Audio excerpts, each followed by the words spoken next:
and welcome to my video on how to know if your baby is getting enough breast milk. One of the most common concerns for breastfeeding mothers is whether their baby is getting enough milk. While it can be difficult to measure exactly how much milk your baby is getting, there are several signs you can look to ensure that they are getting the nutrition they need. In this video, I'll go over some of the ways you can tell if your baby is getting enough milk. Hi everyone, and welcome to the Passable Parent channel. Before we get started, don't forget to like, subscribe, and turn notifications on so you don't miss out on any future videos. Thank you so much for your support. The first sign to know if your baby is getting enough milk is their weight gain. One of the most reliable ways to tell if your baby is getting enough milk is to monitor their weight gain. In the first few weeks of life, newborns should gain about 1 to 2 ounces per day. You can check your baby's weight at home using a baby scale or have them weighed at your healthcare provider's office. My favorite scale is the Hatch Baby Changing Pad scale, and I'll make sure to link that down in the description box below for you. This is a great scale for at home, especially if you're a breastfeeding mom and you're exclusively breastfeeding, maybe you're not doing bottles, so you don't really have a way to measure how many ounces are going in. The best way to do this is to weigh your baby on this scale at home. And again, don't get too stressed out, mama.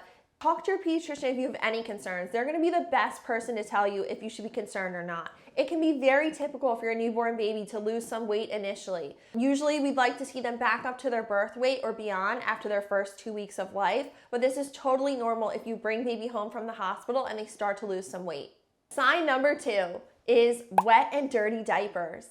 Another way to tell if your baby is getting enough milk is to monitor their wet and dirty diapers. In the first few days of life, your baby should have at least 1 wet diaper and 1 dirty diaper per day. By day 5, they should be having 6 to 8 wet diapers and 3 to 4 dirty diapers per day. The urine should be pale yellow at this point, and their stool should be soft and yellow if they're being breastfed.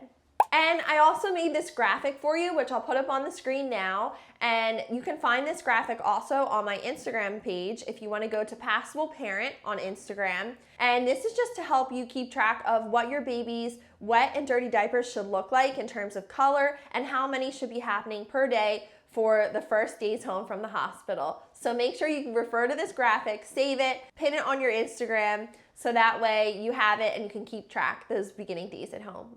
Now, jumping into sign number 3, hunger cues. Your baby's hunger cues can also indicate whether they are getting enough milk.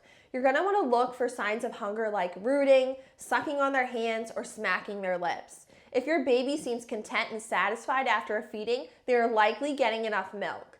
Another way to tell is if your baby has really tight fists after a feeding, that usually can mean they're still hungry, they're not really relaxed. Usually when your baby is relaxed and happy and full, they start to loosen their fist and their hands are more relaxed. So that's another really good way to sort of see if your baby's getting enough milk. Just a little tip for you. That brings me to sign number 4, breast changes. Finally, changes in your breast can indicate whether your baby is getting enough milk. In the first few weeks of breastfeeding, you may feel a tingling or fullness in your breast, followed by a softening and a less full feeling after a feeding. This is normal and indicates that your milk supply is adjusting to your baby's needs. Initially, many moms experience something called engorgement, where their breasts are very big and swollen and uncomfortable. And over time, this sort of goes away. Your body regulates and it figures out how much milk it needs to actually make. So many moms, once this happens, they start to get concerned. Their breasts feel less full, less hard, less sensitive. Am I losing my milk supply? Am I still making milk? That's a great question, but that doesn't necessarily correlate with your milk supply. Your milk supply is most likely fine and doing great. Your body has now regulated and figured out how much milk to make. So that engorgement and that really, really full feeling is going to go away, and it doesn't mean you lost your milk supply. But again, if you have any concerns, the best person to talk to is your baby's pediatrician. In conclusion, breastfeeding can be challenging, but by monitoring your baby's weight gain, wet and dirty diapers, hunger cues, and your own breast changes, you can ensure that they are getting enough milk. Don't hesitate to reach out to a lactation consultant or other healthcare provider that you trust if you have any concerns or questions. And I hope this video was helpful and informative, and make sure you're subscribed to the channel so you don't miss out on any future videos like this one. Thank you so much for watching, and happy breastfeeding.